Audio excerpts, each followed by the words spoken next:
আসসালামু আলাইকুম রহমতুল্লাহি ওবারাকাতুহু। আজকের আমাদের এই ক্যারিয়ার সেশন আড্ডাতে রাত 10টার এই প্রোগ্রামে আপনাদের সকলকে আমন্ত্রণ জানাচ্ছি।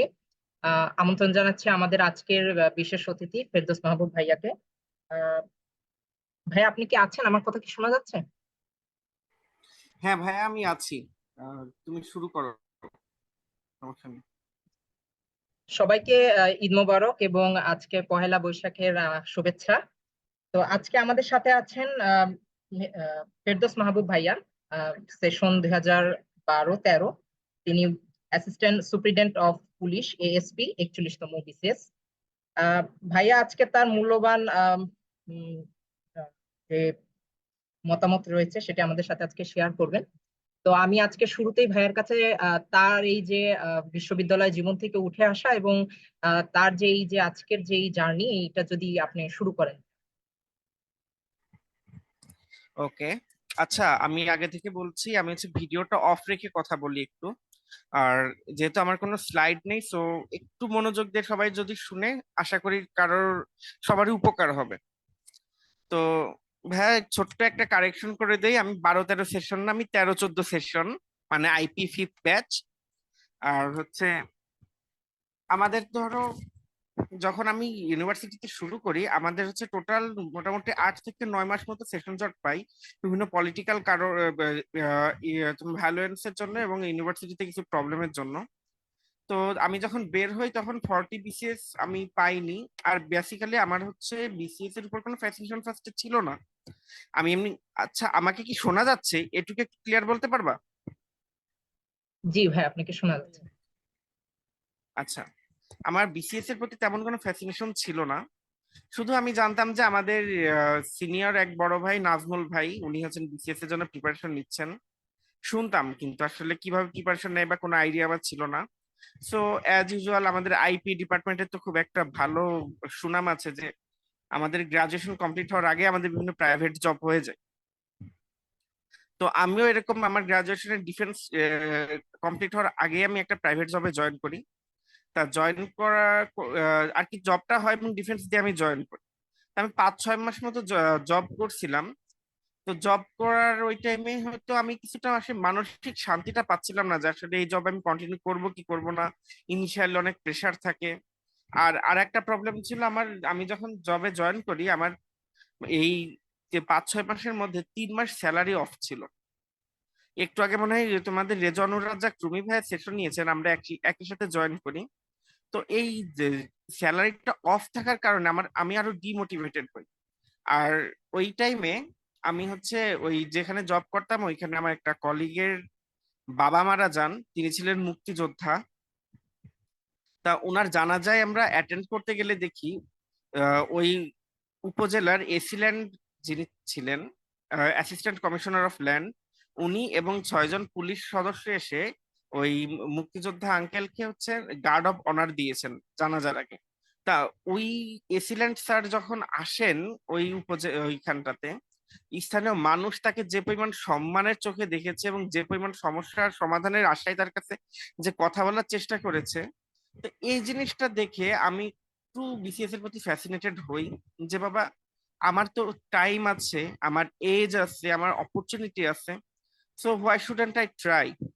তো এই কারণে আমি জবটা ছেড়ে দিয়ে আমি মোটামুটি 41 বিসিএস এর জন্য প্রিপারেশন নেওয়া শুরু করি। তো এই ছিল আমার ইউনিভার্সিটি গ্রাজুয়েশনের পরে আমি বিসিএস এর দিকে যাওয়ার একটা মেন, মানে স্টার্টটা এখানে হয়। পরবর্তীতে করোনার জন্য তো 2 বছর আমার মোটামুটি বলতে গেলে লসই হয়ে যায়। এখন এই যে 28 তারিখে ইনশাল্লাহ আমি জয়েন করব, তো 4.5 বছর লেগে গেছে একটা বিসিএস এর জন্যই। তো এটা আসলে তোমার হচ্ছে একটা ইন্টারন্যাশনাল প্যান্ডেমিকের কারণে এমনটা হয়েছে, এটা আসলে দোষ দিয়ে লাভ নেই। সাধারণত 2 থেকে 3 বছর টাইম লেগেই যায় একটা বিসিএস, অনেকগুলা প্রসেস থাকে। তো আমি হচ্ছে তোমাদের শুরু করি বিসিএস এর মানে শুরুটা থেকে, মানে এর প্রসেসটা কি, বা যেহেতু আমরা ইঞ্জিনিয়ারিং ব্যাকগ্রাউন্ডের স্টুডেন্ট এবং সবাই, আমি আই থিঙ্ক এখানে সবাই স্টুডেন্ট, সো বিসিএস এর প্রসেস বা বিসিএস এর ধাপগুলো সম্বন্ধে আসলে তেমন কারোর কোনো আইডিয়া খুব সম্ভবত থাকে না। আমারও যেমন ছিল না, আবার অনেকের থাকতেও পারে। তাও আমি সংক্ষিপ্ত ভাবে একটু বলে যাই। বিসিএস টা হচ্ছে, যেহেতু আমরা আইপি ডিপার্টমেন্টের, আমাদের কোনো টেকনিক্যাল পোস্ট নেই। আমাদের অনলি জেনারেল বিসিএস, মানে জেনারেল পোস্ট গুলোর মধ্যে তোমার ধরো admin, foreign, police, audit, customs, taxation, এই ছয়টা। তাছাড়া তোমার আনসার, রেলওয়ের একটা পোস্ট আছে, general family planning, postal, information, এই টাইপের মোটামুটি 14টা ক্যাডার আছে যারা আমরা জেনারেল ক্যাডাররা পেয়ে থাকি। প্রতি বছর অ্যারাউন্ড 500 প্লাস মাইনাস সিট থাকে প্রতি বিসিএস। 500টা থেকে কিছু কম থাকে বা কিছু বেশিও থাকতে পারে, অ্যাভারেজ 500টার আশেপাশে থাকে জেনারেল পোস্ট। তো এর জন্য হচ্ছে আমাদের এই আইপি ডিপার্টমেন্টের স্টুডেন্টদের কমপ্লিট করা লাগে। তো এর প্রসেসটা হচ্ছে, তুমি যখন অ্যাপ্লাই করবা সার্কুলার দিবে, তোমার জাস্ট গ্রাজুয়েশনটা কমপ্লিট থাকলেই এবং 2.50-এর উপরে রেজাল্ট থাকলে তুমি অ্যাপ্লাই করতে পারবা। যে বিসিএস অ্যাপ্লাই করার জন্য যে খুব ভালো রেজাল্ট লাগবে, অথবা তোমার হচ্ছে যে আমার হাই সিজিপিএ ছাড়া আমি বিসিএস আমি সাফা মানে হচ্ছে ভালো করতে পারবো না, এমন কোনো বিষয় নেই। তো তোমার 2.5-এর উপরে রেজাল্ট থাকলে তুমি বিসিএস অ্যাপ্লাই করতে পারবা। আর হচ্ছে এইখানে অ্যাপ্লাই করার টাইমে তো তোমার প্রায় 3 থেকে 3.5 লক্ষ অ্যাপ্লাই করে। তো তাদের মধ্যে তোমার বিসিএস এ প্রথম বাছাই পর্ব চলে। এই বাছাই পর্বটাকে বলা হয় প্রিলিমিনারি পরীক্ষা। এখানে তোমার বিভিন্ন সিলেবাসের মোটামুটি 11টা টপিক আছে, 11টা টপিকের উপর তোমাকে 200 মার্কের একটা এমসিকিউ পরীক্ষা দেওয়া লাগবে। এইখানে তুমি যদি পাস করো, জাস্ট এখানে নির্দিষ্ট পাস মার্ক নেই, যে পরিমাণ টেকাবে এটা হচ্ছে তোমার পাবলিক সার্ভিস কমিশনের উপর ডিপেন্ড করে। ধরো তোমাকে দেখা যাচ্ছে তোমার 2000 পোস্ট আছে, তোমার বা মোটামুটি 15,000 ক্যান্ডিডেট টিকাবে। তো 15,000 ক্যান্ডিডেট যাইতে যে পরিমাণ তোমার মার্ক লাগে, এই মার্ক পর্যন্ত তোমাকে রাখবে, বাকিরা সব ফেল।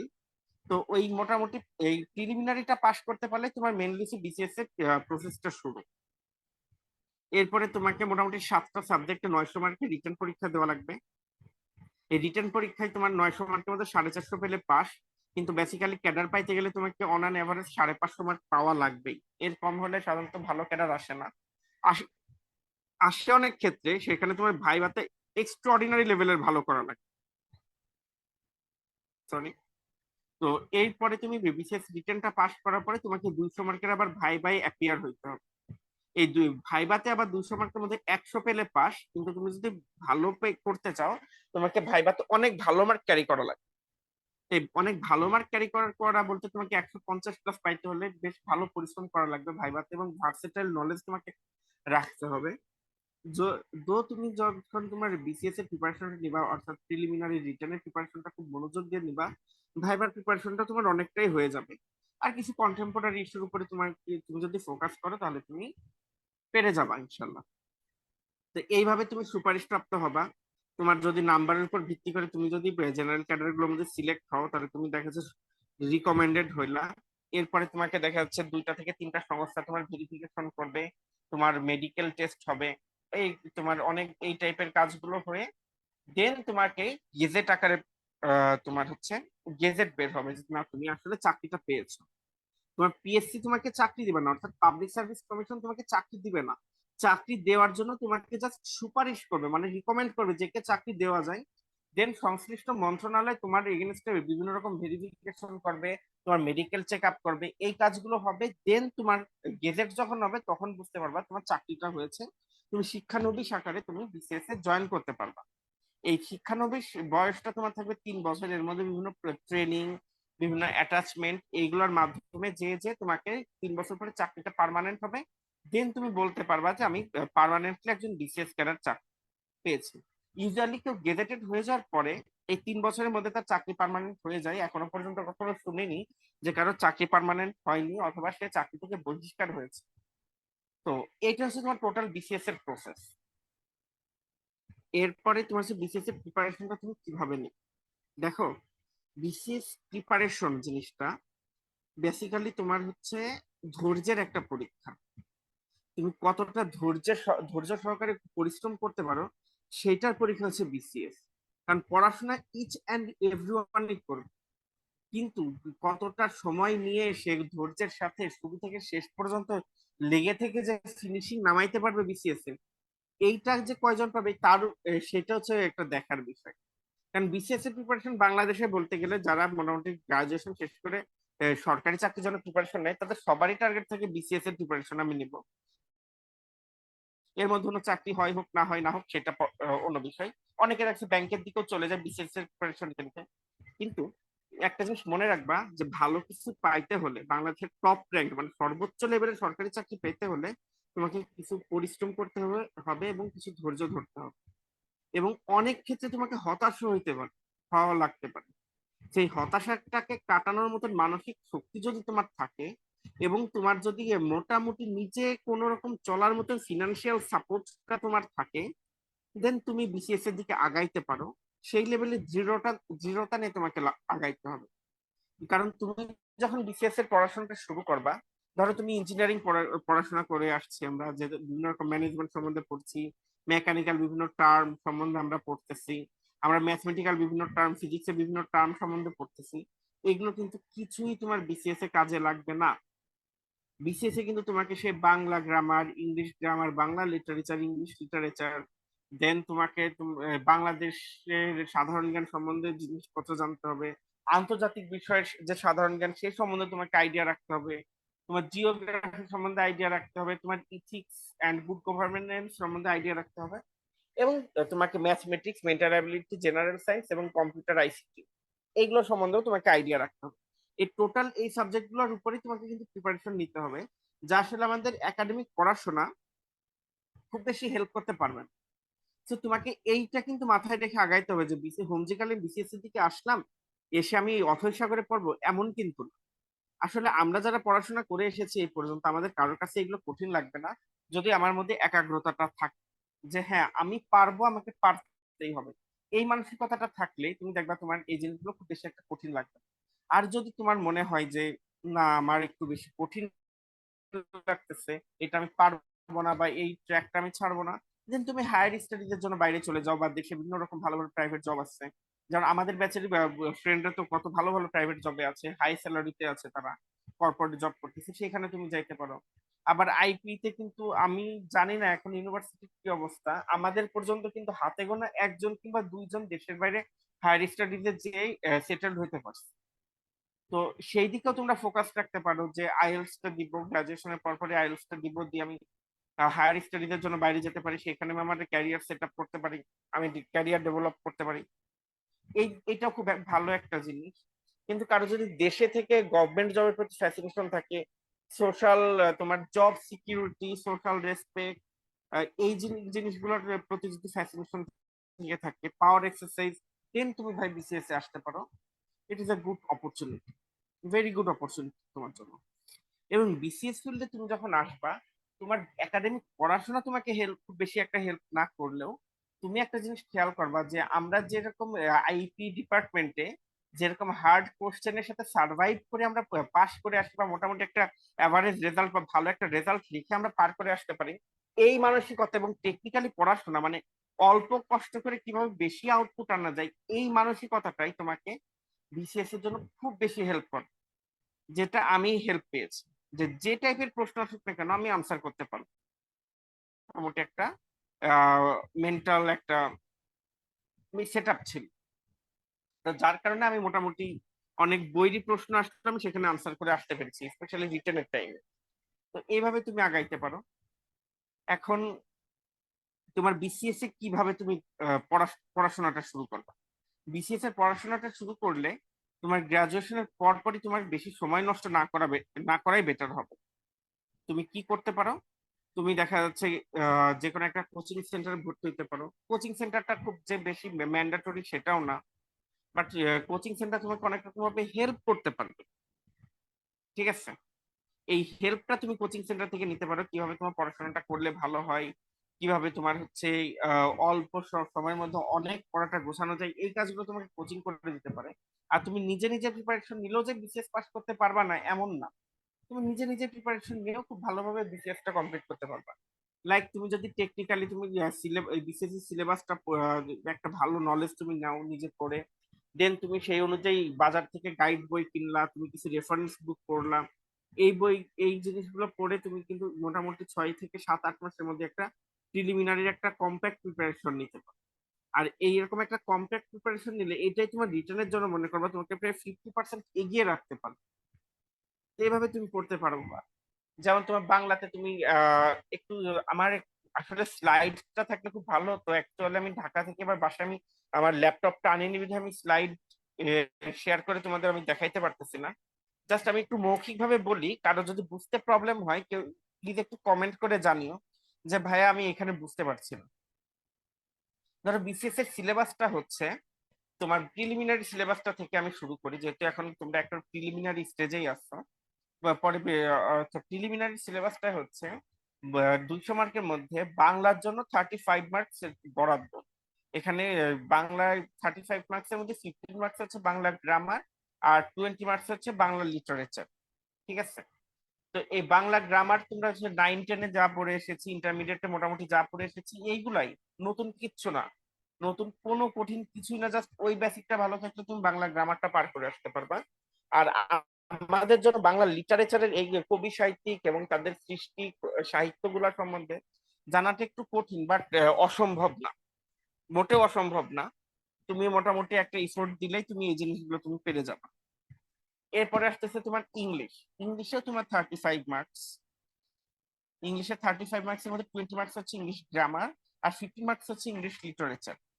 তো এই 20 যে মার্কস যা ইংলিশ গ্রামার, এটা তুমি 6 থেকে 12 পর্যন্ত, তার মানে ক্লাস 6 থেকে ইন্টারমিডিয়েটের শেষ পর্যন্ত তুমি যে গ্রামার গুলো পড়েছো এইগুলারই অ্যাপ্লিকেশন। এই টাইমটাতে কেউ যদি গ্রামারের বেসিকটা স্ট্রং থাকে, এখন তার কাছে গ্রামার লিটারেলি কোনো বিষয় হবে না, লিটারেলি কোনো বিষয় হবে না তার কাছে গ্রামার।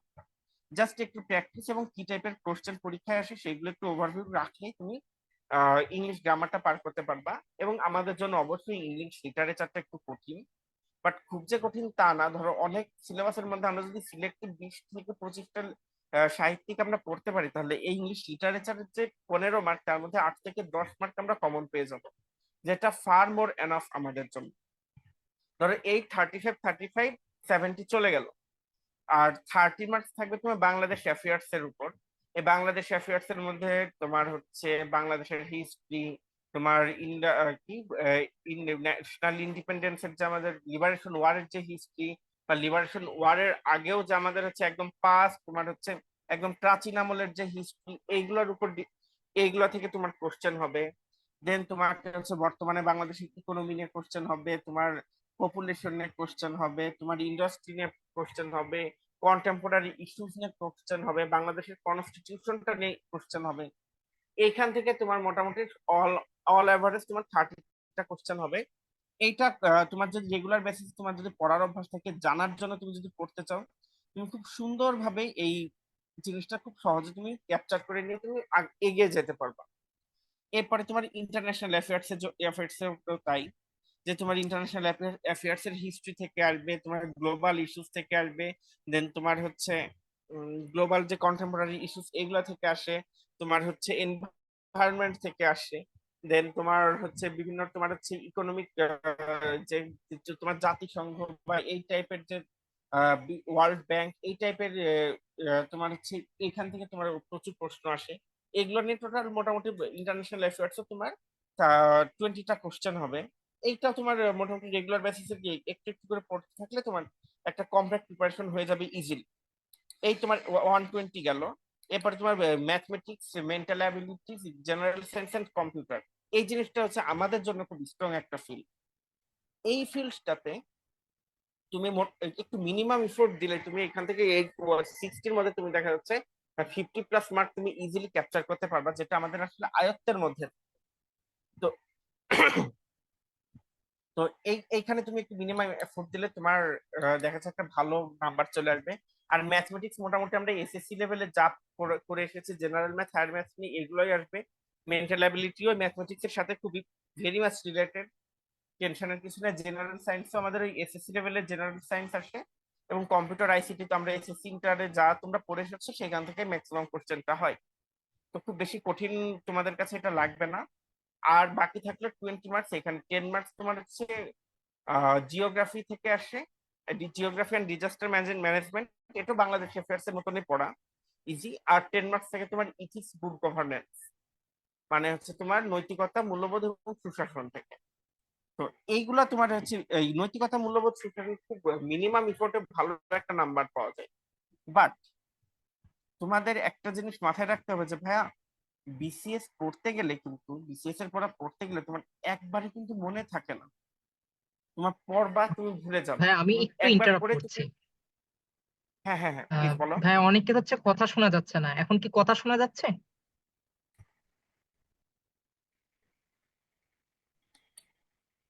মেহেদী ভাই যদি একটু চেক করে জানাতেন।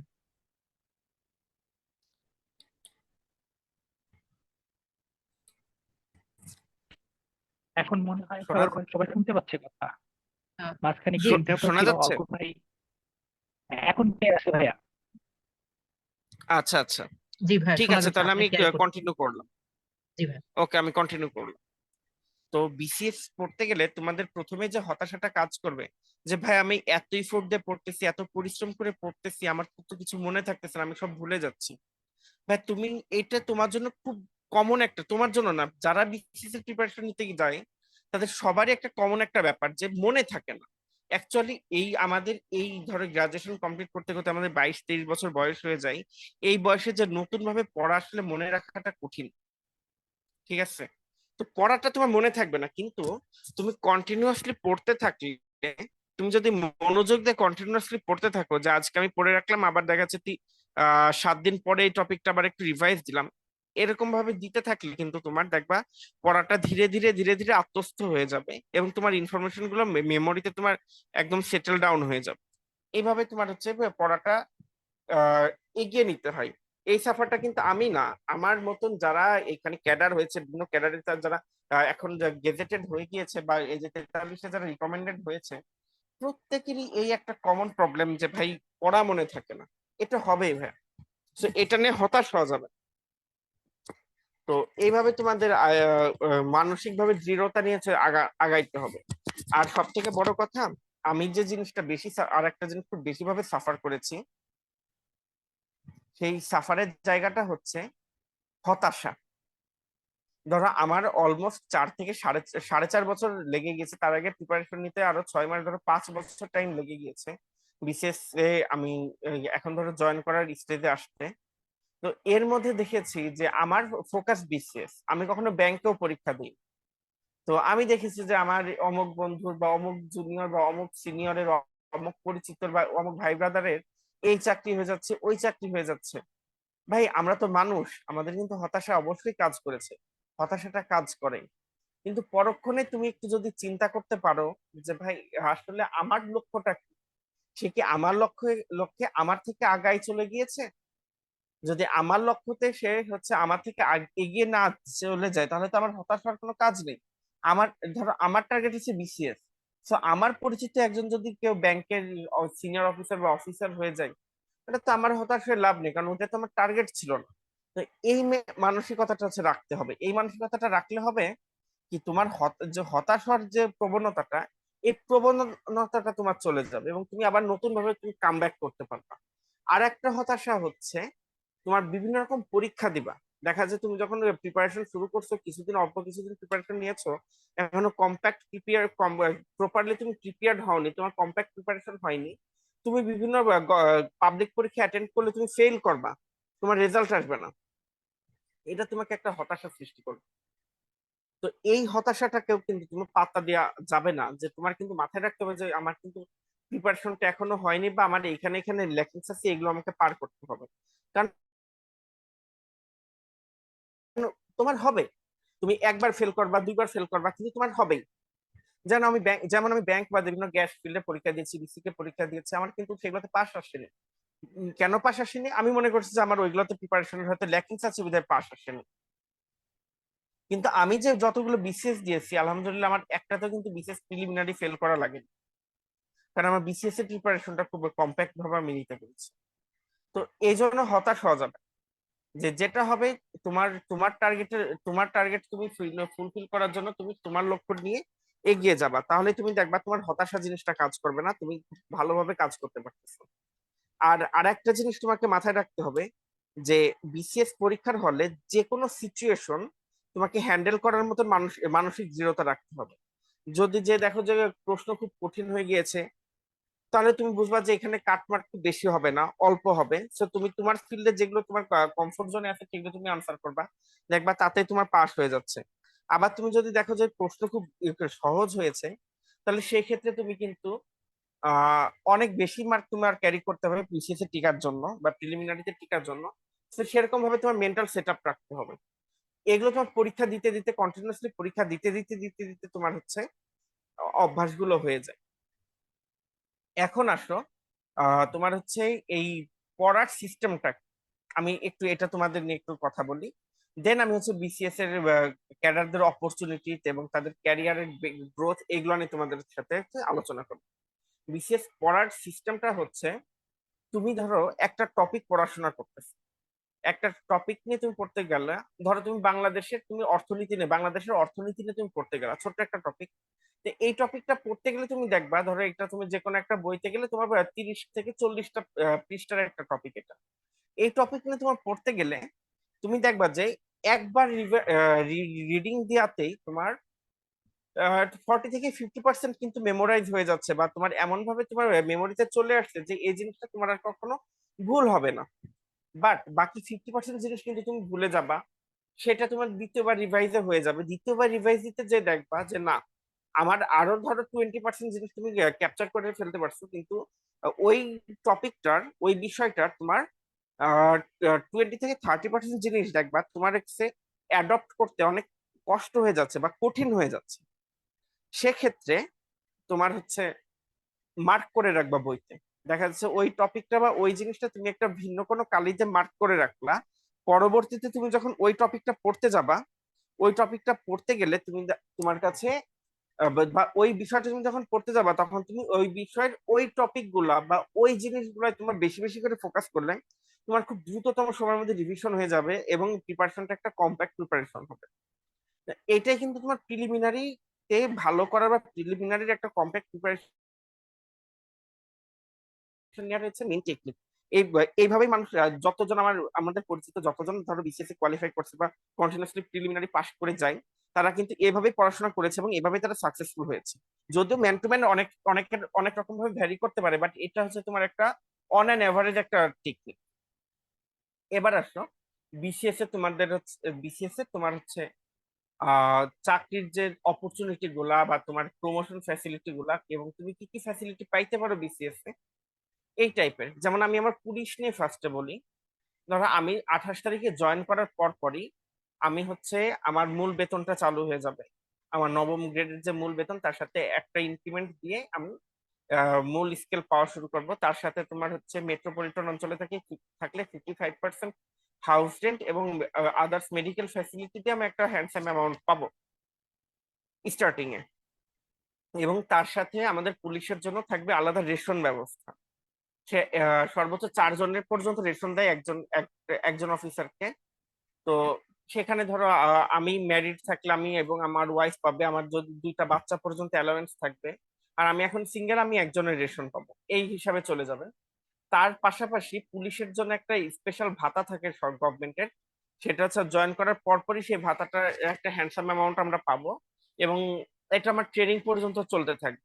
দেন আমি হচ্ছে ট্রেনিং এ যাব। ট্রেনিং এর পুলিশের ট্রেনিং টোটাল 2 ইয়ার্স, 2 বছর আমার ট্রেনিং করতে হবে। ধরো আরো আনুষঙ্গিক দিয়ে এই গ্যাপ দিয়ে মোটামুটি 2.5 বছর মতন আমার ট্রেনিং পারপোজ চলে যাবে। দেন আমি হচ্ছে পোস্টিং পাবো। আমার এই ট্রেনিংটা শেষে যখন আমি পোস্টিং পাবো, তখন আমি হচ্ছে কনভেনশনাল পুলিশিং প্র্যাকটিস করতে পারবো। তার আগে আমি শিক্ষানবিশ হিসেবেই থাকবো। আমার আসলে তখন আমি হচ্ছে পুলিশ নামে সাধারণ মানুষের মতোই থাকতে হবে আমার। ভাইয়া আমি তো একটু ইন্টারাপ্ট করছি আপনাকে। হ্যাঁ, হ্যাঁ, হ্যাঁ, প্লিজ। হ্যাঁ ভাই, আমাদের এই মিটিং এর লিংক প্রায় শেষ। তো এখনো আরো আচ্ছা, আচ্ছা, 5 মিনিটের মতো সময় আছে, তো আমরা 5 মিনিট আচ্ছা, পরে আচ্ছা। নতুন যে লিংক আছে এখানে চলে যাব। হ্যাঁ, হ্যাঁ। জি ভাই, আপনি ওকে, কন্টিনিউ ওকে, করতে আমাকে পারেন। একটু লিঙ্কটা দিয়ে দিন। ওকে, জি ওকে। জি জি। তো তো এই ট্রেনিংটা কমপ্লিট করার পর আমি যখন কনভেনশনাল পুলিশিং টা চালু করতে পারবো, দেন হচ্ছে আমি 24x7 আমি হচ্ছে বডিগার্ড পাবো 2 জন। আমি একজন রানার পাবো, মানে যে আমার ফাইল পত্র টানাটানি করবে। আমি একজন ড্রাইভার পাবো এবং গভর্নমেন্ট থেকে চলাচলের জন্য আমি হচ্ছে 24x7 একজন একটা গাড়ি পাবো। এইটা হচ্ছে আমার ফ্যাসিলিটি। তার সাথে আমার হচ্ছে যে পুলিশের যে ভাতাটা, সে ভাতার পরিমাণটাও বেড়ে যাবে। এবং এরকম তোমার হচ্ছে জয়নিং এর থেকে 5 বছর পর্যন্ত আমি হচ্ছে অ্যাসিস্ট্যান্ট সুপারিনটেন্ডেন্ট অফ পুলিশ থাকবো, অর্থাৎ এএসপি থাকবো। দেন 5 বছর পরে আমার হচ্ছে প্রমোশনের টাইম চলে আসবে। মোটামুটি এই 6 বছরের মধ্যে আমি অ্যাডিশনাল এসপি হয়ে যাব। তার 5 থেকে 6 বছরের মধ্যে আমি এসপি র্যাঙ্কে যাওয়ার জন্য প্রমোটেড হওয়ার জন্য আমি হচ্ছে ইয়ে হয়ে যাব, মানে হচ্ছে কোয়ালিফাইড হয়ে যাব। দেন তারপরে অ্যাডিশনাল ডিআইজি, ডিআইজি, তারপরে তোমার অ্যাডিশনাল আইজিপি, আইজিপি পর্যন্ত আমরা যাইতে পারি, প্রথম গ্রেড পর্যন্ত। আর এছাড়া তো যাদের প্রশাসনে যাওয়ার একটা ইচ্ছা আছে, তাদের দেখা যাচ্ছে তারা এরকম এক্সিকিউটিভ ম্যাজিস্ট্রেট হিসেবে জয়েন করবে। সেখানে শিক্ষানবিশ থাকবে সে 2 থেকে 2.5 বছর। তারপরে তার চাকরিটা যখন পার্মানেন্ট হবে, সে একটা তোমার ভূমি মন্ত্রণালয়ের আন্ডারে একটা ট্রেনিং করে সে এসি ল্যান্ড, অর্থাৎ অ্যাসিস্ট্যান্ট কমিশনার অফ ল্যান্ড হিসেবে কোনো একটা উপজেলায় যাবে। সেখানে সে 2 থেকে 3 বছর চাকরি করবে। তারপরে সে হচ্ছে উপজেলা নির্বাহী অফিসার হবে, অর্থাৎ ইউএনও হবে। ইউএনও অবস্থায় তাকে 5 বছর থাকতে হবে। দাঁড়াও, তোমার একটা প্রমোশন, সরি, আমি হচ্ছে এএসপি থেকে অ্যাডিশনাল এসপি যাব, তখন আমার র্যাঙ্ক নবম থেকে ষষ্ঠ গ্রেডে চলে যাবে।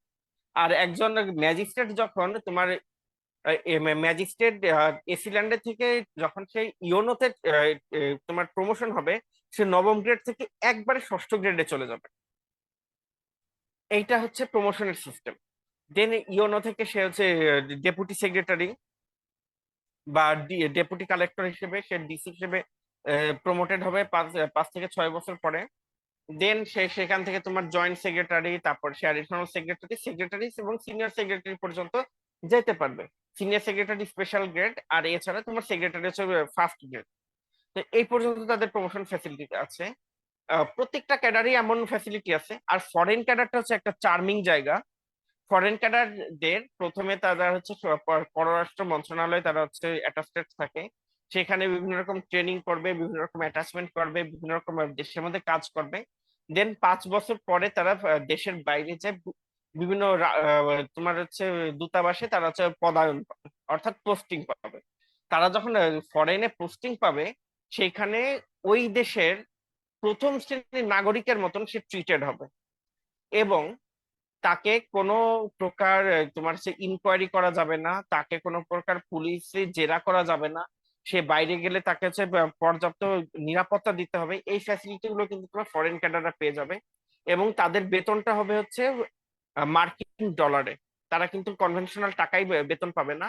আবার তারা যে দেশ থেকে দেশের বাইরে যে থাকতেছে, এই কারণে সরকার থেকে, বাংলাদেশ সরকার থেকে সে আবার একটা ভাতা পাবে। তো ফরেনে হচ্ছে সব থেকে বেশি পরিমাণ তোমার হচ্ছে সরকারি অনুদানে তারা অর্থ উপার্জন করতে পারে। সরকারি অনুদান বা সরকারি বেতনে তারা অর্থ উপার্জন করতে পারে। ফরেনের চার্মটা হচ্ছে এটা, তারা লাইফে মানে ফরেনে খুব খুব হাই ফাই বিলাসবহুল জীবনযাপন করতে পারে এইটা। আর বাংলাদেশে অ্যাডমিন, পুলিশ, এই দুটা ক্যাডার মানে হচ্ছে তাদের হচ্ছে সোশ্যাল ইন্টারাকশন অনেক বেশি থাকে। সোশ্যাল ইন্টারাকশন অনেক বেশি থাকার কারণে তারা মানুষের সাথে মিশতে পারে, মানুষের বিভিন্ন বিপদে আপদে হেল্প করতে পারে। এবং তারা বিভিন্ন রকম পাওয়ার এক্সারসাইজ করতে পারে, যে তারা অন্যায়কে অন্যায় বলতে পারে, ন্যায়কে ন্যায় বলতে পারে, এবং অন্যায়কে তারা প্রতিরোধ করতে পারে। এটা হচ্ছে অ্যাডমিন এবং পুলিশ ক্যাডারের সব থেকে বড় একটা সুবিধা। ঠিক আছে, বাট এইখানে বড় একটা অসুবিধা হচ্ছে অ্যাডমিন এবং পুলিশ ক্যাডারের, এই ক্যাডারের কোনো ছুটি নাই। এই জিনিসটা মাথায় রাখো, যে সাধারণত আমরা সরকারি চাকরি বলতে কি বুঝি, শুক্রবার শনিবার ছুটি, এবং এই শুক্রবার শনিবার নিজের মতো করে কাটানো যায়। অ্যাডমিন ক্যাডার এবং পুলিশ ক্যাডারের এই ছুটিটা কখনোই নাই। শুক্রবারেও তাদের অফিস থাকে, শনিবারেও তাদের অফিস থাকে। এবং যে কোনো বড় বড় অনুষ্ঠানে, যে যেমন আমাদের ঈদ বা পূজায়, উম, এই টাইপের অনুষ্ঠানগুলাতে কখনো তারা যে জেলায় আছে সেই জেলা থেকে অন্য জেলায়, নিজ জেলায় আসতে পারে না। অর্থাৎ ঈদে তাদের ছুটি হয় না। অ্যাডমিন এবং পুলিশ ক্যাডারের ঈদে কখনো ছুটি হয় না। কারণ ওই সম্পূর্ণ একটা জেলার বা একটা অঞ্চলের প্রশাসনিক এবং নিরাপত্তার দায়িত্ব থাকে এই দুটা ক্যাডারের উপর। সো তারা এই অনুষ্ঠানগুলোতে ছুটি পায় না, কোনোভাবেই তারা ছুটি পায় না। এবং শুক্রবার শনিবারে যে তারা হচ্ছে তাদের স্টেশন থেকে নিজ বাড়িতে এসে ঘুরে যাবে বা এরকম একটা ভ্যাকেশন তারা কাটাবে, সেই পারমিশনও তারা পায় না। কালে ভদ্রে কখনো কখনো পায়, তাও সেটা পারমিশন লিভ। শুক্র শনিবারেও তোমার যদি জেলার বাইরে যেতে হয়, তাহলে তোমাকে উপর মহলে অনুমোদন নিয়ে তোমাকে যাওয়া লাগবে। ইউজুয়ালি কেউ যেতে পারে না, কারণ তাদের সবসময় কাজ থাকে। এটা হচ্ছে অ্যাডমিন এবং পুলিশ ক্যাডারের সব থেকে বড় প্রবলেম। পার্সোনাল লাইফ বলে কিছু থাকে না, 24/7 তাদের ডিউটি। বাট অন্যান্য ক্যাডার যেমন অডিট, ট্যাক্স, কাস্টমস, এগুলোতে শুক্রবার শনিবারের ছুটি আছে, তাদের পার্সোনাল লাইফ আছে। এত রুলস রেগুলেশন এবং বাধা ধরা নিয়মের মধ্যে তাদের কাটানো লাগে। এইটা হচ্ছে তোমার অন্যান্য ক্যাডার সুবিধা। তাছাড়া আর্থিক সুবিধা, মানে মানে সরকারি ভাবে আর্থিক সুবিধা, প্রত্যেকটা ক্যাটাগরির অনেক ভালো আছে, যেমন তোমার কাস্টমস, ট্যাক্স, অডিট, এইগুলাতে ধরো এই তিনটা ক্যাডারে তোমার এটাতে তোমার অর্থ নিয়ে বা বিভিন্ন রকম তদারকি, ভ্যাট শুরু করে এগুলো নিয়ে তোমার হচ্ছে কাজ। তারা যদি কোনো প্রকার গাফিলতি ধরতে পারে, ধরো কাস্টমস যদি তোমার শাহজালাল এয়ারপোর্টে তোমার তারা যদি 10 কেজি সোনা ধরতে পারে, তাহলে এই পারফরমেন্সের উপর ভিত্তি করে তারা 10 কেজি সোনার যে বাজার মূল্য হয়, সে বাজার মূল্যের 10 থেকে 40% তারা ইনসেনটিভ বা বোনাস হিসেবে পেয়ে থাকে তার টিমটা। সো এইখানে কিন্তু খুব বড় একটা তাদের হচ্ছে ফিনান্সিয়াল বেনিফিট থাকে। অডিটেও তাই, অডিটে যে যদি কোনো একটা প্রতিষ্ঠানে তারা যে বড় রকম গাফিলতি ধরতে পারে এবং সেখানে যদি আর্থিক জরিমানা তারা করে, তাহলে সে আর্থিক জরিমানার 10 থেকে 40% প্রফিট শেয়ার কিন্তু ওই টিমটা পেয়ে যায়, অডিটের ওই টিমটা পেয়ে যায়। একইভাবে ট্যাক্সেশনও তাই, যে কেউ যদি কর ফাঁকি দিয়ে এরকম আছে সেরকম যদি ধরতে পারে, তাহলে সেখান থেকেও তোমার কর কর্মকর্তা খুব ভালো একটা তোমার হচ্ছে ইনসেনটিভ পেয়ে থাকে। এইগুলো হচ্ছে তোমার গভর্নমেন্ট জবের একটা বড় সুবিধা, বিসিএস এর স্পেশালি। আর বিসিএস এর সব থেকে বড় সুবিধা হচ্ছে এই বিসিএস এর চাকরি পাওয়াটা খুব কঠিন, খুবই কঠিন। ধরো বলতে গেলে বাংলাদেশের 1 লক্ষ জনগণের মধ্যে একজন চাকরি পায়, একজন বিসিএস ক্যাডার হইতে পারে। 1 লক্ষ জনগণের মধ্যে একজন বিসিএস ক্যাডার হইতে পারে। কিন্তু এই চাকরি কেউ যদি একবার পেয়ে যায়, এই চাকরির জব সিকিউরিটি বাংলাদেশের যে কোনো চাকরি, সে গভর্নমেন্ট বলো প্রাইভেট বলো, যে কোনো প্রকার চাকরি থেকে সব থেকে বেশি সিকিউর চাকরি হচ্ছে এই বিসিএস এর চাকরি। এবং পাশাপাশি তো সামাজিক সম্মান, সামাজিক আহ মানুষের দৃষ্টিভঙ্গি, এই জিনিসগুলো তো আছেই। এইটাই হচ্ছে ওভারঅল তোমার বিসিএস এর একটা চার্মিং জায়গা। তো এই হচ্ছে বিষয়। তো বিসিএস এর ওভারঅল তোমাদের একটা প্রসেস সম্বন্ধে বললাম। এরপরে তোমাদের যদি কোনো কোশ্চেন থাকে তোমরা আমাকে feel free to ask me, তোমরা আমাকে কোশ্চেন করতে পারো, আমি তোমাদের যত যত সম্ভব আমি পারি আনসার দেওয়ার চেষ্টা করবো। আহ, ধন্যবাদ ভাইয়া আপনাকে। আমরা আমাদের এই মিটিং এর টাইম একেবারেই শেষ, তো আমরা কাইন্ডলি হচ্ছে আচ্ছা আচ্ছা আহ, আহ, পরের যে মিটিং হবে সেই লিঙ্কটাতে কাইন্ডলি জয়েন করি। সেখানে আমাদের যে যে প্রশ্ন আছে ভাইয়ের কাছে আমরা সেখানে করব। আচ্ছা ভাই আচ্ছা ঠিক আপনিও আছে। যদি কাইন্ডলি এই লিঙ্কটাতে জয়েন হয়ে যেতেন। আমি জয়েন করছি, আমি এটা লিভ করে আমি জয়েন করছি এটা। জি জি। ওকে।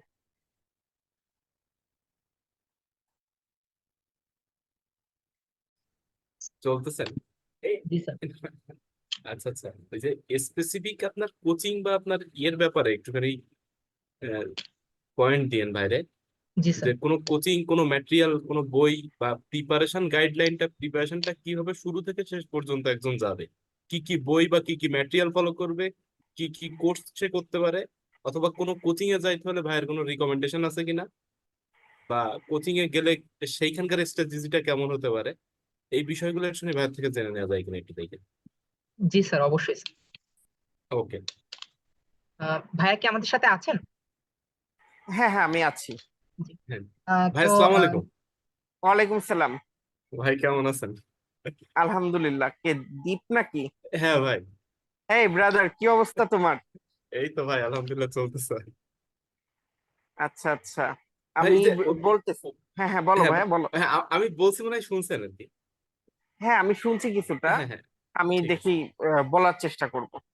আচ্ছা আচ্ছা ঠিক আছে ভাই, থ্যাংক ইউ। জি ওকে ওকে। আমরা আহ, ভাই আমরা একটু ওয়েট করি, আমাদের অনেকেই ওকে ওকে। ঢুকতেছেন এই মুহূর্তে, আমরা একটু আচ্ছা আচ্ছা আচ্ছা। ওকে ওকে।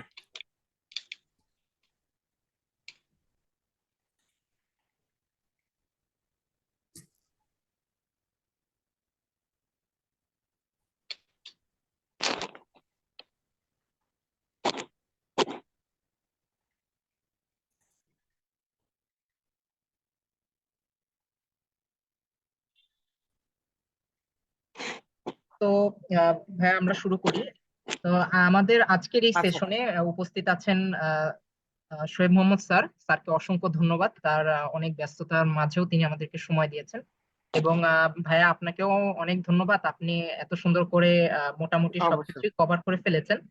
ভাইয়া এই শেষ মুহূর্তে এসে আপনার কাছে জানতে চাচ্ছি যে আপনি আসলে কিভাবে বিসিএস হ্যাঁ এর হ্যাঁ। প্রিপেয়ার করেছেন। আচ্ছা, আমি এটা বলি, আমি তোমার হচ্ছে 2019 সাল থেকে আমি বিসিএস এর প্রিপারেশনটা শুরু করি। তো আমার যখন আমি শুরুটা করি সেই টাইমে আমি ফার্স্ট ইয়ারে আমি আমার যে হচ্ছে এর আগে আমার এক ফ্রেন্ডের কাছ থেকে আমি যে সাজেশনটা নিই যে আমি আসলে কি কি বই কিনবো।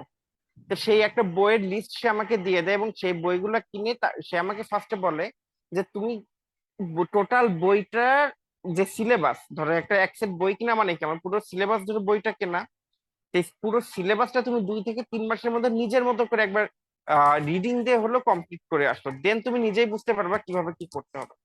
তো আমি যে বইগুলা কিনি আমি বইগুলোর সাজেশন দিচ্ছি, যদিও এখন হয়তো বাজারে কিছু বই ভ্যারিয়েশন আসতে পারে, বাট এখনো আমার কাছে মনে হয় এই বইগুলো বেশ বেশ ভালো।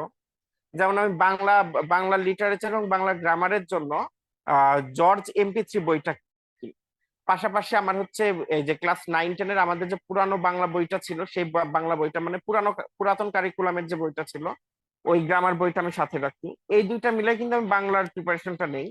ইংলিশের প্রিপারেশনের জন্য আমি হচ্ছে ইংলিশ ফর কম্পিটিটিভ এক্সাম এবং এর সাথে তোমার কনফিডেন্সের একটা হ্যান্ডবুক আছে, সেটা ইংলিশ লিটারেচারের জন্য, এই বইটা কিনি। ইংলিশের জন্য এই দুইটাই কিনি।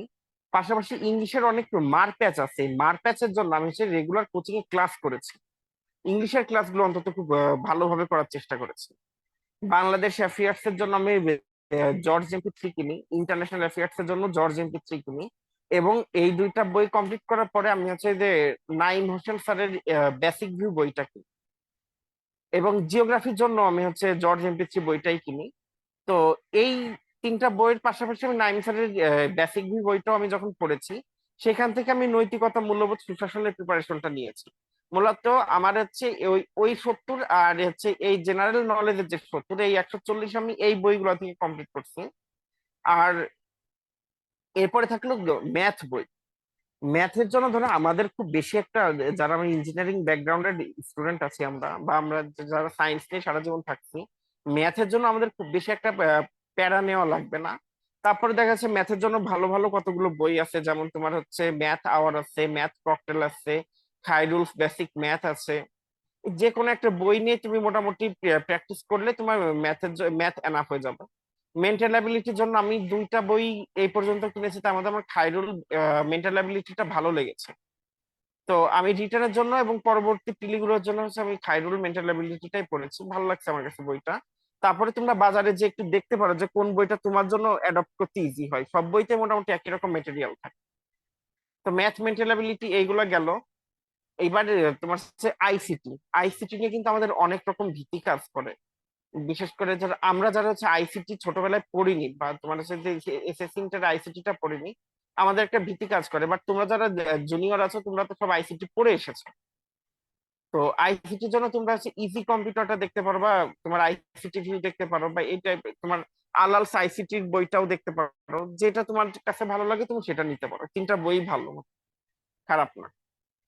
আর থাকলে তোমার বিজ্ঞানের জন্য আমি জর্জ MP3টা পড়েছিলাম, কিন্তু জর্জ MP3টা আমার কাছে ভালো লাগেনি, মানে আমার কাছে সাফিসিয়েন্ট মনে হয়নি।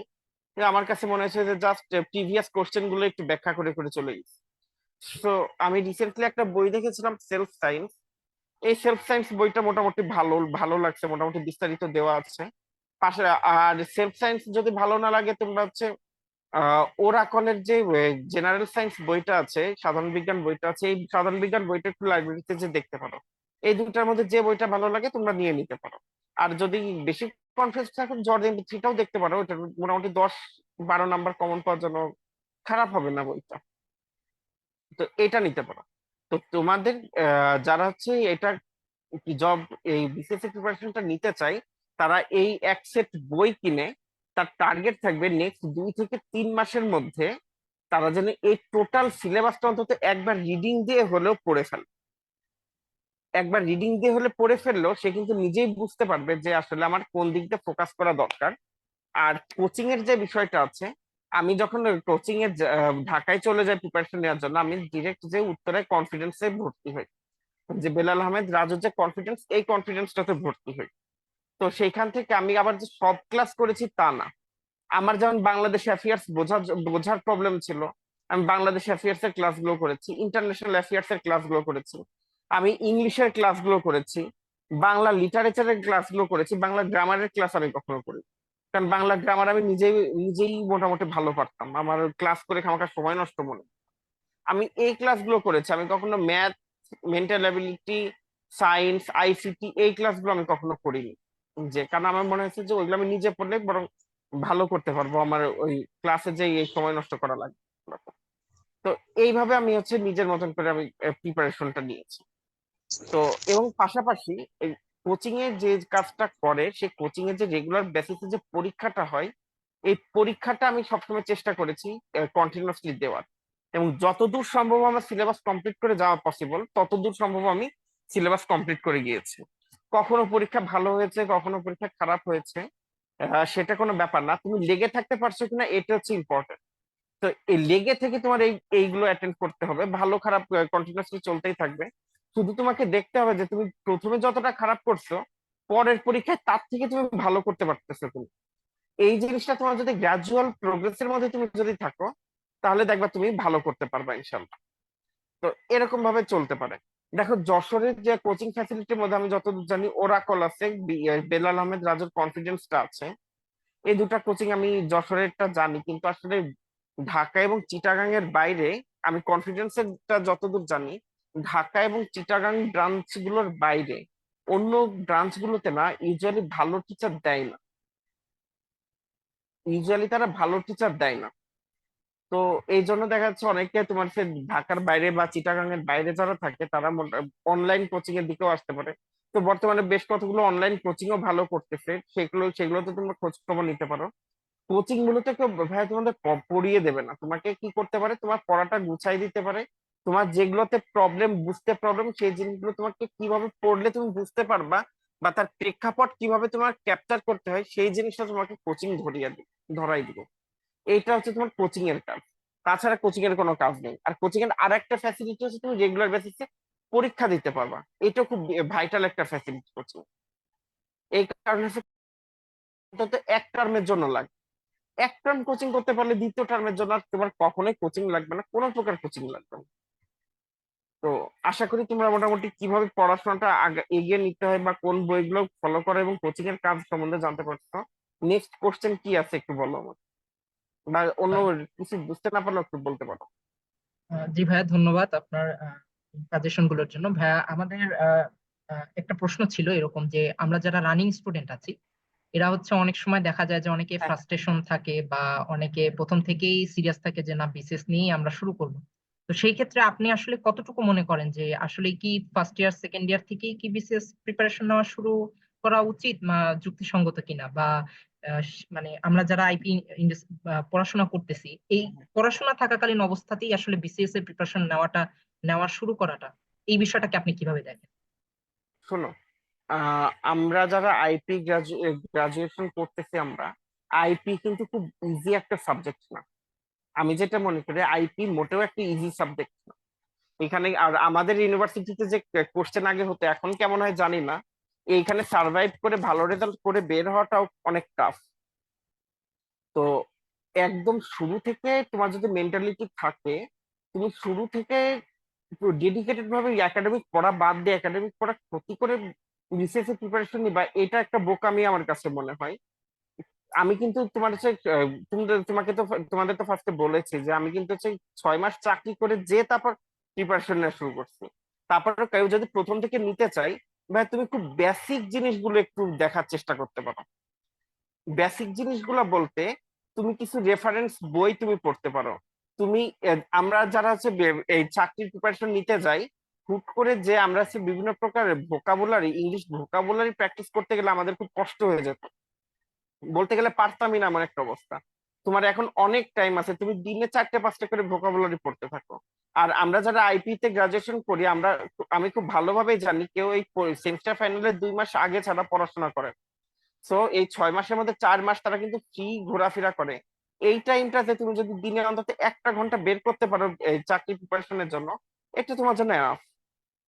সেখানে তুমি ভোকাবুলারি প্র্যাকটিস করতে পারো, তুমি কিছু তোমার হচ্ছে রেফারেন্স মূলক বই পড়তে পারো, ইতিহাস ভিত্তিক বই পড়তে পারো, যেগুলোতে তোমার যে শুধু বিসিএস এর, শোনো একটা জিনিস তোমাকে বলি, বিসিএস গাইড পড়ে বিসিএস শুধু পাশ করা যায়, ক্যাডার হওয়া কিন্তু যায় না। বিসিএস ক্যাডার হতে গেলে তোমাকে ভার্সেটাইল নলেজ রাখা লাগবে। এই ভার্সেটাইল নলেজ রাখার জন্য তোমাদের কিন্তু কিছু, যেমন বাংলাদেশের ইতিহাস ভিত্তিক কিছু বই, তুমি পলাশী থেকে 71 বইটা তোমরা তোমরা একটু গল্প হিসেবে পড়তে পারো, খুব সুন্দর একটা বই। তুমি বাংলাদেশের ইতিহাস সম্বন্ধে অনেক ভালো ভালো, আমি তোমাদের 2টা বইয়ের কথা বলি ভাই, তোমরা এই 2টা বই একটু এখন থেকে পড়ার প্র্যাকটিসটা করো, প্রতিদিন ওই আধা ঘন্টা 1 ঘন্টা করে পড়ো, তুমি দেখবা পড়তে পড়তে তোমাদের খুব সুন্দরভাবে আত্মস্থ হয়ে যাবে জিনিসগুলো। পলাশী থেকে 71 এই বইটা, আর একটা বই হচ্ছে তোমার ছোটদের রাজনীতি এবং ছোটদের অর্থনীতি। এই 2টা বই তোমরা একটু ফলো করার চেষ্টা করো, দেখবা তোমাদের মানে তুমি নিজেই অবাক হয়ে যাবে যে তোমরা আসলে কত কিছু জানতে পারতেছো বাংলাদেশের ইতিহাস সম্বন্ধে এবং আন্তর্জাতিক রাজনীতি এবং আন্তর্জাতিক অর্থনীতি নিয়ে। এই যে এরকম কিছু কিছু রেফারেন্স বই তোমরা পড়তে পারো, ইংলিশ ভোকাবুলারি পড়তে পারো।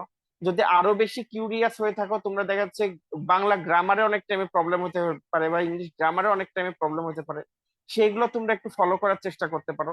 বাট অবশ্যই একাডেমিক পড়া ক্ষতি করে না, এবং দিনে 1 থেকে 1.5 ঘন্টার বেশি টাইম দেওয়ার দরকার নেই। তুমি এখন থেকে যদি এই জিনিসগুলো প্রিপেয়ার্ড হয়ে যেতে পারো, তুমি দেখবে পরীক্ষা এই চাকরির প্রিপারেশন তুমি যখন পুরো দমে নেওয়া শুরু করবা, তুমি দেখবে অনেকের থেকে যোজন যোজন এগিয়ে গেছে। তো এই জিনিসগুলো তুমি ফলো করতে পারো, একাডেমিক পড়া কখনোই হ্যাম্পার করা যাবে না। আশা করি বুঝতে পারছো। জি ভাইয়া, আমরা একেবারেই অনুষ্ঠানের প্রোগ্রামটির শেষ পর্যায়ে চলে এসেছি, তো রাতও হুম। বেশ হয়ে গেছে। তো এই মুহূর্তে যদি ভাইয়াকে কোনো প্রশ্ন করতে চাও বা করতে চান বিসিএস রিলেটেড, আপনারা মাইক অন করে করতে পারেন। আসসালামু আলাইকুম ভাইয়া, আমার নাম আশিক রহমান, আমার সেশন হচ্ছে 19-20। ভাইয়া আমি আপনার কাছে একটা কোশ্চেন করতে চাচ্ছি। আপনি তো ভাইয়া অনলাইন প্ল্যাটফর্ম P2 এর সাথে অ্যাটাচড আছেন, তো ওইখানে ওনাদের একটা কোর্স আছে যে একাডেমিকের সাথে সাথে বিসিএস এর প্রিপারেশনের। তো এইটা করলে আসলে এখন উপকার হবে কিনা, আমি যেহেতু এখন 4th ইয়ারে আছি, সেই সম্পর্কে যদি একটু কিছু বলতেন। শোনো, আহ অন্যান্যদের যা বলি না কেন, তোমার জন্য আমি বলবো তুমি যে যখন 4th ইয়ারে আছো ওইখানে ভর্তি হওয়াটা তোমার কাছে ওয়েস্ট অফ মানি মনে হবে, ঠিক আছে? এখন তুমি ভর্তি হলে ওটা ফার্স্ট ইয়ারদের জন্য, ফার্স্ট ইয়ার কিংবা সেকেন্ড ইয়ারে যে আছে তাদের যে শুক্রবার শনিবার ক্লাস নিয়ে বিভিন্ন রকম বেসিক জিনিসগুলো শেখায়, সেটা ঠিক আছে। কিন্তু তুমি যখন 4th ইয়ারে আছো, হয়তো তুমি নেক্সট এই ডিসেম্বর জানুয়ারিতে বেরিয়ে যাবা, এখন তোমার ওই ফাউন্ডেশন কোর্স করে আসলে কোনো দরকার নাই। তার থেকে এর পরের সেশনে যে তোমার বিসিএস এর কোর্স চালু হবে, তুমি ওইটাতে তুমি অ্যাডমিট হতে পারো, সেটা তোমার জন্য ফ্রুটফুল হবে আই থিঙ্ক। কারণ এখন আর এই অল্প টাইমের জন্য ওইটাতে ভর্তি হওয়া আমার কাছে মনে হয় না খুব বেশি একটা ফ্রুটফুল হবে। জি ভাইয়া, বুঝতে পারছি, ধন্যবাদ। ওকে, আর কেউ? জি ভাইয়া, আমি মেহেদী হাসান বলছি, 4th বর্ষ আচ্ছা, 2019-20 সেশনের। ওকে ওকে। ভাইয়া, আমাদের আইপি তে আমরা বেশিরভাগ সময় যেটা দেখি, প্রত্যেকটা ব্যাচে খুবই কম সংখ্যক মেয়ে অথবা ছাত্রী থাকে। ইভেন হ্যাঁ আমি হ্যাঁ। যখন এবার অ্যালুমনাইতে আপুদেরকে এনগেজ করতে যাচ্ছিলাম, খুব কম আপুদেরকে আমরা নক করতে পারছিলাম সেশনে আসার জন্য। পরে আসলে জানতে পারলাম আপুদের সংখ্যা আসলে অনেক কম। তো আমাদের হুম ব্যাচে কয়েকজন আছে, আমাদের জুনিয়র ব্যাচগুলোতে আস্তে আস্তে মেয়ের সংখ্যা বাড়তেছে। তো তারা হচ্ছে হুম। যদি বিসিএস, অন্যান্য জব সেক্টর আছে, যদি বিসিএস এর জন্য প্রিপারেশন নেয়, তাদের ক্ষেত্রে আপনার যদি হ্যাঁ, কিছু অ্যাডভাইস বলতেন, এটা ভালো হতো আর কি। মেয়েদের জন্য, শোনো, মেয়েদের জন্য সিভিল সার্ভিসে আসাটা অনেক, আইপির জব দেখো রে, আমাদের ধর ব্যাচমেট অনেক মেয়ে আছে বা আমাদের সিনিয়র আপুরাও আছে, তারা কর্পোরেটেরও কিন্তু খুব ভালো করতেছে, কর্পোরেটেও অনেক ভালো করতেছে। আবার কিছু 2-1 জন আপু বিসিএস এর জন্য প্রিপারেশন নিয়েছে, সেখানে দেখছি বিসিএস এর না হলে তারা ব্যাংকে গেছে, তারাও কিন্তু বেশ ভালো করতেছে, ব্যাংকে গেছে বা নন ক্যাডারে চাকরি করতেছে, তারাও কিন্তু ভালো করতেছে। তা মেয়েদের আর ছেলেদের প্রিপারেশনের মধ্যে তো খুব বেশি একটা পার্থক্য নেই ভাইয়া। কিন্তু দেখা যাচ্ছে তারা যখন চাকরি বিসিএস এর অ্যাপ্লাই গুলো করবে বা করবে কিংবা চাকরিতে প্রিপারেশনটা যখন নিবে, তারা কিন্তু সবকিছু তাদের ফ্যামিলি, তাদের হচ্ছে সুবিধা অসুবিধা এইগুলো বিচার বিবেচনা করে জেনে শুনে নিয়ে তাদের অ্যাপ্লাই করাটা বা প্রিপারেশন নেওয়াটা ভালো। কারণ এখন সিভিল সার্ভিসে প্রচুর মেয়ে আসতেছে এবং মেয়েদের জন্য কিন্তু আলাদা কোটা সিস্টেমও আছে যে এতগুলো মেয়ে লাগবেই, মোটামুটি সেটা ফলো করা হয়। তো মেয়েরা যদি ডেডিকেটেড ভাবে আগায়, তারা কিন্তু অনেক ভালো করতে পারে। এবং আমি একটা জিনিস খেয়াল করে দেখেছি, আমাদের ইউনিভার্সিটি থেকে এখনো পর্যন্ত কোনো মেয়ে জেনারেল ক্যাডারে কিন্তু কোয়ালিফাই করেনি। প্রতি বছর দুই তিনজন করে ক্যাডার হয়, তার মধ্যে কিন্তু ম্যাক্সিমাম ছেলেরাই থাকে জেনারেল ক্যাডারে। বাট টেকনিক্যাল ক্যাডারে ধরো আমার এই 41-এর একটা মেয়ে হচ্ছে, আমাদের ব্যাচের একটা মেয়ে হচ্ছে এই যে ফিশারিতে গেছে, সেটা কিন্তু টেকনিক্যাল ক্যাডার। জেনারেল ক্যাডারে কিন্তু মেয়েদের আমি আশাই দেখি না। তো তারা যে এরকম ভাবে প্রিপারেশন নিয়ে দেখা যাচ্ছে আমাদের ইউনিভার্সিটিতে কিন্তু একটা রোল মডেলও হইতে পারে। তো তারা কিন্তু সেরকম ভাবে একটু প্রিপারেশন নিতে পারলে কিন্তু তারা ভালো করবে আশা করি। আর এইটাই আর কি। থ্যাংক ইউ ভাইয়া। নেক্সট কোশ্চেন যেটা ছিল এই রিলেটেড, আমাদের মধ্যে ম্যাক্সিমাম দেখা যায় যে বাংলাদেশ সিভিল সার্ভিস বিসিএস এর সিলেবাস, তারপরে হচ্ছে ব্যাংক জবের সিলেবাস, তারপরে দেখা যায় বিভিন্ন গভর্নমেন্ট, গতকালকে এনামুল ভাই বলছিল যে আমাদের আইপি রিলেটেড যে গভর্নমেন্ট জব আছে এর কোশ্চেন কখনো বুয়েট করে, কখনো এমআইএসটি করে। তো দেখা যায় যে কখনো আইবিএ ইনস্টেশন করে। তো দেখা যাচ্ছে যে এই তিনটার মধ্যে যে বিসিএস এর প্রিপারেশনের সিলেবাস, ব্যাংক জবের প্রিপারেশনের সিলেবাস এবং আইপি রিলেটেড গভ জবের প্রিপারেশনের সিলেবাস, এভাবে কি কম্বাইন্ড প্রিপারেশন নেওয়ার কোনো ওয়ে আছে কিনা, থাকলে সেটা আমি কিরকম?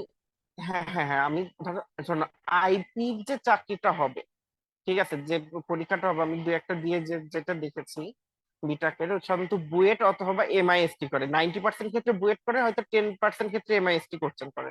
তো যেখান থেকে কোশ্চেন করুক না কেন, আমাদের আইপির যে বেসিক জায়গাগুলো আছে, যে অপারেশন ম্যানেজমেন্ট থেকে যে কোশ্চেন গুলো, অপারেশন ম্যানেজমেন্ট যে বইটা আছে, তুমি দেখবে ওই বই থেকে তোমার ম্যাথ বা বেসিক কোশ্চেন ম্যাক্সিমাম ওইখান থেকে হয়।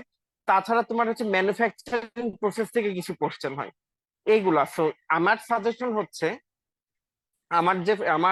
আমরা যে দুইটা ফ্রেন্ড একসাথে প্রিপারেশন নিয়েছিলাম, সে হচ্ছে কুয়েট আইপি ছিল। তার টেকনিকটা আমার কাছে খুব ভালো লেগেছিল, যে সে আইপির পরীক্ষার জন্য মোটামুটি কি টাইপের কোশ্চেন আসে সেগুলো প্রিভিয়াস কোশ্চেন গুলো গুছায় গুছায় সেই ধাঁচে সে দুইটা তিনটা খাতা বানায় রাখছিল, যে আমাদের ডিপার্টমেন্টাল যদি কোনো পরীক্ষা আসে, সে জাস্ট ওই খাতাগুলো খুলবে, রিভাইজ দিবে, পরীক্ষা দেবে। এভাবে সে মোটামুটি দুই তিনটা পরীক্ষাতে টিকেও গেছিল। তো এই টেকনিকটা আমার কাছে ভালো লাগছিল। আর তুমি যে বলে অন্যান্য গভর্নমেন্ট জব বা ব্যাংক জব এবং বিসিএস, এই প্রিপারেশন গুলা তুমি কম্বাইন্ডলি নিতে পারবা। কিভাবে কম্বাইন্ডলি নিতে পারবা? একটা জিনিস মনে রাখবা, BCS preparation is mother of all preparation of government job preparation. এই বিসিএস প্রিপারেশনের সাথেই তুমি যদি একটু অ্যাডভান্স লেভেলের ইংলিশ, লাইক তোমার একটু ভোকাবুলারি বেসড ইংলিশটা তুমি যদি একটু প্র্যাকটিস করো, যে একটু আগে আমি তোমাকে বললাম যে শুরু থেকে তুমি যদি ভোকাবুলারির উপর ইমফাসাইজ করো, তোমার দেখাচ্ছি স্টক ভোকাবুলারি 600-700টা থাকলো, বা সেগুলো তুমি প্রিভিয়াস কোর্সের সাথে মিলাই করলা, তুমি দেখবা তুমি ভোকাবুলারিতে তোমার দুর্বলতাটা কেটে গেছে। এবং এই টাইপের তোমার যে ইংলিশ গুলো আছে, তুমি পড়তে গেলে বুঝতে পারবা। এবং তোমার কিছু অ্যাডভান্স লেভেলের ম্যাথ, যেমন আমি খায়রুল বেসিক ম্যাথ বইটার কথা বলেছি, এই বইটা তুমি কমপ্লিট করে, যেহেতু আমরা ইঞ্জিনিয়ারিং ব্যাকগ্রাউন্ডের বা সায়েন্স ব্যাকগ্রাউন্ডের স্টুডেন্ট, এই বইটা কমপ্লিট করতে কিন্তু আমাদের 1 থেকে 1.5 মাসের বেশি টাইম লাগবে না। আমি জানি এর থেকে বেশি মোটেও টাইম লাগবে না। এই বইটা কমপ্লিট করে তুমি যদি খায়রুল অ্যাডভান্স ম্যাথ বইটা কমপ্লিট করতে পারো, বাংলাদেশের এই আইবিআই স্ট্যান্ডার্ড কোশ্চেন হোক, ব্যাংকের কোশ্চেন হোক, যে কোশ্চেন হোক, তোমাকে কখনো ম্যাথে আটকাইতে পারবে না। ঠিক আছে? তো তুমি বিসিএস দেখো, শুধু ম্যাথ আর ইংলিশটা করলেও আবার হচ্ছে না, পাশাপাশি কিন্তু তোমার Bangla, general knowledge, general science, এইগুলোরও প্রিপারেশন লাগতেছে। তো তুমি বিসিএস এর সাথে যদি একটু এফোর্ট দিয়ে এই দুইটা জিনিস তুমি কম্বাইন ভাবে নিতে পারো, তাহলে কিন্তু তোমার একই সাথে গভর্নমেন্ট যে কোনো জবের প্রিপারেশন তোমার খুব ভালোভাবে হয়ে যাবে। আর আইপি এর জন্য তোমাদের এখনই টাইম আছে, তুমি দুইটা খাতা বা একটা মোটা খাতা রেডি করে ফেলো, যে আইপি থেকে এই টাইপের কোশ্চেন গুলো বেশি আসে। যেমন বিভিন্ন রকম ওয়েল্ডিং থেকে কোশ্চেন আসে, স্যান্ড কাস্টিং, মোল্ড কাস্টিং থেকে কোশ্চেন আসে, তোমার অপারেশন ম্যানেজমেন্টের তোমার ম্যাথমেটিক্স গুলো আসে, তোমার ইপিকিউ ইওকিউ এর যে ম্যাথ, এইগুলো আসে, কিছু বেসিক বেসিক কোশ্চেন আসে। এগুলো তোমরা খুঁজে খুঁজে নিয়ে, তোমার কোয়ালিটি ম্যানেজমেন্ট থেকে কোশ্চেন আসে, এই জিনিসগুলো তোমার খুঁজে খুঁজে নিয়ে তুমি যদি একটা খাতায় নোট করে ফেলতে পারো, তোমার ডিপার্টমেন্টাল পরীক্ষার 1 সপ্তাহ আগে তুমি এগুলো রিভাইজ দিয়ে গেলে তুমি সব পরীক্ষায় ভালো করতে পারবা। তো এরকম ভাবে তুমি কম্বাইন্ড প্রিপারেশন নিতে পারবা ইনশাল্লাহ। বুঝা গেছে ভাইয়া? হ্যাঁ জি ভাইয়া, থ্যাংক ইউ অনেক গোছানো অ্যান্সার দেওয়ার জন্য। ভাই লাস্ট একটা কোশ্চেন ছিল, সেটা হচ্ছে যে হ্যাঁ প্লিজ।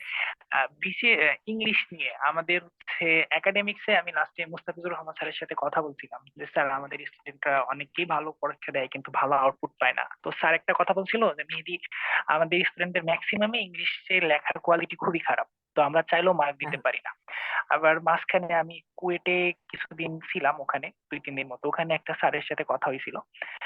স্যার কোন একটা সময় হয়তো বা বিসিএস এর রিটেনের খাতা দেখতো, তো স্যারকে একটা কমন কোশ্চেন করা হয়েছিল যে স্যার বিসিএস এ অনেকে দেখা যায় রিটেন থেকে খারাপ করে, ইংলিশে যদি একটু কোশ্চেন খারাপ হয় অনেক পোলাপান দেখা যায় স্কিন আউট হয়ে যায় বা পারে না, তো এটার কারণ কি? তখন স্যার আমাদেরকে মানে বলছিল, বাট ওটা আমার সঠিক মাথায় নাই, বাট প্রিপারেশন নেওয়ার জন্য কিভাবে ইংলিশে যে আউটকামটা, এটা কিভাবে আউটকাম বের আচ্ছা হওয়া আচ্ছা, যাইতে পারে? এটা হচ্ছে বিষয় কি, তোমার ইংলিশ ধরো গ্রামার দিয়ে তুমি গ্রামাটিক্যাল নলেজটা তুমি ভালো করতে পারবা। ধরো স্টক ভোকাবুলারিতে তুমি স্টক ভোকাবুলারির স্টকটা তুমি বাড়াইতে পারবা, কিন্তু তোমার যখন ইংলিশ খাতায় তুমি লিখতে যাবা, আমরা আমাদের ব্যাপারটা হয় কি, আমরা অনেক কিছু জানি কিন্তু আমরা সেই জিনিসটা গোছায় লিখতে পারি না। আমরা গোছায় লেখার টাইমে আমরা আমাদের ভাষা হারাই ফেলি, যে ভাই আমি it is very important, it is very good, it is important for us, it is very fruitful to us. এই টাইপের সেন্টেন্স ছাড়া কিন্তু আমরা নতুন ভাবে কোনো সেন্টেন্স তৈরি করতে পারি না। তোমরা নিজেরাই একটু চিন্তা করে দেখো, পরীক্ষার হলে যে কিন্তু এই জিনিসগুলোই বেশি আমাদের কোশ্চেন মানে আনসারে চলে আসে। তো এইটা হচ্ছে আমাদের সব থেকে বড় প্রবলেম, যে আমরা একই টাইপের সেন্টেন্স বারবার রিপিট করি।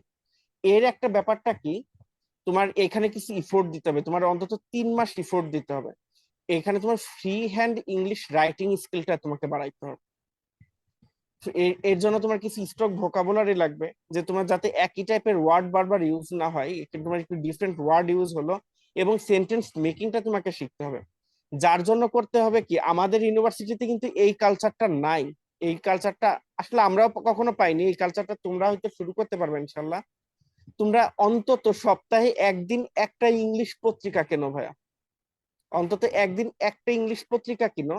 সেই ইংলিশ পত্রিকাটা কিনে তুমি 1 সপ্তাহ ধরে প্রতি সপ্তাহে একটা করে আর্টিকেল পড়বা, সেখান থেকে একটা করে তুমি নিউজ পড়বা। তোমার শুধু নিউজ পড়ার জন্য না, তুমি শুধু এখানে দেখো তুমি তারা ইংলিশ সেন্টেন্স এবং ইংলিশ সেন্টেন্স মেকিংটা কিভাবে করে, একটার সাথে একটা তোমার সিকোয়েন্স কিভাবে মেনটেন করে, তারা একটা প্যারা তৈরি করে। এই জিনিসটা তুমি যখন দেখবা, তুমি নিজে থেকে বুঝতে পারবা যে আসলে ইংলিশে কিভাবে আমাকে লিখতে হবে বা কিভাবে আমাকে প্রেজেন্ট করতে হবে। এই যে মুস্তাফিজ স্যার যে কথাটা বলছেন, এটা কিন্তু খুব ভাইটাল একটা কথা, যে আমাদের লেখার মধ্যে সেই কোয়ালিটিটা নাই আসলে, কারণ আমাদের তো সেই কালচারটা এখনো গড়ে ওঠেনি ইউনিভার্সিটি। তো এইটা হচ্ছে বিষয়, তোমরা হচ্ছে একটি একটা ইংলিশ ম্যাগাজিন সপ্তাহে অন্তত 12 টাকা 15 টাকা দিয়ে একটা ইংলিশ পত্রিকা কেন, ডেইলি স্টার স্টার কিনতে পারো, বিজনেস স্ট্যান্ডার্ড কিনতে পারো, বা পত্রিকা যদি নাও কেন, তুমি অনলাইনে রেগুলার তুমি প্রথম আলোর ইংলিশ ভার্সন পত্রিকাটা পাবা। এই পত্রিকাটা তোমরা একটু অন্তত দিনে একটা করে আর্টিকেল, তুমি তোমার জানার জন্য না, তুমি জাস্ট পড়ার জন্য, কিভাবে সেন্টেন্স মেক করতে হয় সেই জিনিসটা জানার জন্য তুমি একটু পড়ো। দেখবা তোমার ইংলিশ ফ্রি হ্যান্ড রাইটিং স্কিলটা কতটা বাড়বে তখন, কারণ তুমি তখন নিজেই বুঝতে পারবা যে সেন্টেন্স কিভাবে মেক করতে হয়, কিভাবে তোমাকে খাতাটা প্রেজেন্ট করতে হবে। বুঝতে পারছো ভাইয়া? আর ফ্রি হ্যান্ড রাইটিং তুমি যখন জব প্রিপারেশন নিয়েটা শুরু করবা, সেই টাইমে তুমি ফ্রি হ্যান্ড রাইটিং স্কিলটা তোমার এমনি আস্তে আস্তে ডেভেলপ হয়ে যাবে।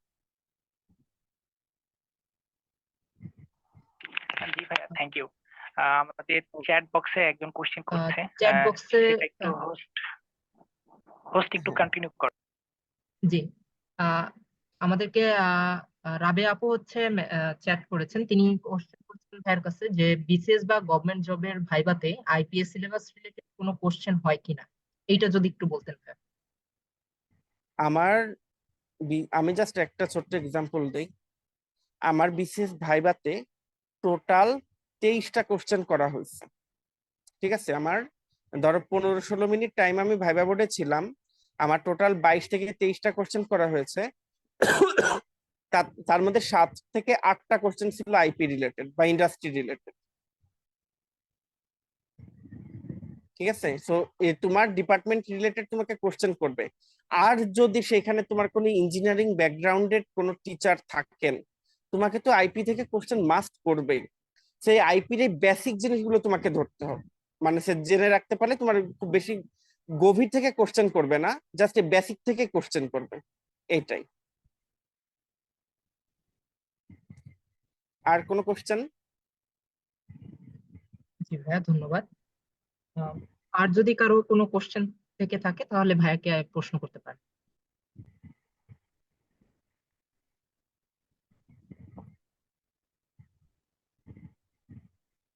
তো ভাই আমার মনে হচ্ছে আহ, আমাদের আর তেমন কোনো প্রশ্ন কারো নেই। তো ভাইয়া আপনাকে অসংখ্য আচ্ছা, ধন্যবাদ এত সুন্দর করে আপনার পুরো জার্নিটা শেয়ার করার জন্য এবং প্লাস সুন্দর করে গাইডলাইন দেওয়ার জন্য। ভাইয়া আশা করছি আমরা আগামীতেও যদি এরকম কোনো অনুষ্ঠান আয়োজন করতে পারি অবশ্যই আপনারা আমাদেরকে সাথে থাকবেন। তো ইনশাল্লাহ ভাইয়া ইনশাল্লাহ আপনার অবশ্যই। আপনার জন্য শুভকামনা রইলো আগামীর জন্য। আহ তোমাদের সবার জন্য শুভকামনা থাকলো। আর তোমাদের বিসিএস যারা দিতে ইচ্ছুক বা জানিতে ইচ্ছুক, তাদের যদি কোনো প্রকার কিউরি থাকে, আমার সাথে তো ম্যাক্সিমাম সবাই ফেসবুকে অ্যাটাচড আছে, আমাকে যেন মেসেঞ্জারে একটা নক দিয়ে রাখে। দেখা যাচ্ছে আমি আমার টাইম মতন ফ্রি টাইম আমি এটা দেখে তাকে আমি রিপ্লাই অবশ্যই করবো, এবং আমি সবাইকে রিপ্লাই করার চেষ্টা করিও। তো feel free to knock me তোমাদের যে কোনো প্রকার কিউরিতে। হয়তো আমি সাথে সাথে আনসার দিতে না পারলেও আমি তোমাকে হচ্ছে কিছুটা আমি আমার সময় মতন তোমাদের আমি আনসারটা দিয়ে দিব ইনশাল্লাহ। আর সবার জন্য শুভকামনা থাকলো, এবং এগিয়ে যাও ইনশাল্লাহ। আর আমাদের ইউনিভার্সিটির রেপুটেশনটাও বাড়িয়ে নিয়ে যাও। সবার জন্য শুভকামনা। আল্লাহ হাফিজ। ভাই আপনাকে অসংখ্য ধন্যবাদ আবারও। ভাই থ্যাংক ইউ ভাই, অনেক টাইম হ্যাঁ দিলেন সেই, ভাই। আরে আর তুমি স্যার মানুষ, তুমি এই সেশনে পুরো টাইম থাকছে, এটা তো আমার জন্য গর্বের ব্যাপার ভাই। কি বলেন ভাই, আপনার সেশনের পর না থাকলে হবে? তো যাই হোক, শেষ হওয়ার আগে আর কি ছোট্ট একটা বিষয় একটু শেয়ার করি। সেটা হচ্ছে যে যখন হ্যাঁ ভর্তি হই আমি নিজে, তো প্রথম হ্যাঁ দিন হচ্ছে ভাইয়ের সাথে পরিচয়। তো ভাই একটা কালো কোট কোট পরতেন ভাই, মনে আছে কিনা জানি না। হ্যাঁ হ্যাঁ তো হ্যাঁ, ওইটা খুব পরতেন। তো ওইটা পরে আমরা বলতেছিলাম যে দীপ তুমি ঠিক আছে, আইপি তে আসছো, আশা করি লাইফ সিকিউর, তুমি ভালো করে পড়াশোনা করো। তো যাই হোক, আমার জার্নিও আপনারা মানে আপনার সাথে মিট করার মাধ্যমেই শুরু। তো দোয়া রাখেন ভাই, আমিও চেষ্টা করি অনেকটাই। আর পরবর্তীতে জুনিয়ররা যদি নক দেয় ভাই, আসলে আহ, আপনি যতটা সময় দিয়ে নিলেন বা যতটা গোছায় অ্যান্সার দিলেন, আসলে এটা মানে অনন্য প্রাপ্য আমাদের জন্য। তো আরে আহ, ভাই আলহামদুলিল্লাহ, আমরাই তো। জি ভাই। তো ভাই যশোরে আসেন ভাই, যদি সময় পান আর কি। আমি ইনশাল্লাহ আসার চেষ্টা করব ভাই। আমার হচ্ছে 28 তারিখে জয়নিং, বুঝলা? আচ্ছা আচ্ছা। এরপরে হয়তো আমার 2 বছর ট্রেনিং এ থাকা লাগবে। এই ট্রেনিং এর মধ্যে যে কি অবস্থা হবে আমি নিজেও জানি না। ভাই আপনি তো ভাই মানে কি বলবো, কারো তো র্যাগও দেন নাই ভাই, এখন তো পুলিশের মানুষের যে কেমনে ছাড়ি দিবেন এটা আসলে আমি মাঝে মাঝে চিন্তা করি। কি মনে করাই দিলা রে ভাই তুমি। যাই হোক, দোয়া করো ভাই আমার জন্য। জি ভাই, অনেক ইনশাল্লাহ শুভকামনা ভাই। ট্রেনিং এ শিখে যাব। তোমার জন্য জি ভাই। শুভকামনা দীপ। ইনশাল্লাহ একদিন আচ্ছা না ভাই। একদিন অবশ্যই দেখা হবে। আচ্ছা ভাই। আল্লাহ হাফেজ। জি, আল্লাহ হাফেজ, আসসালামু জি। আলাইকুম। ওয়ালাইকুম আসসালাম।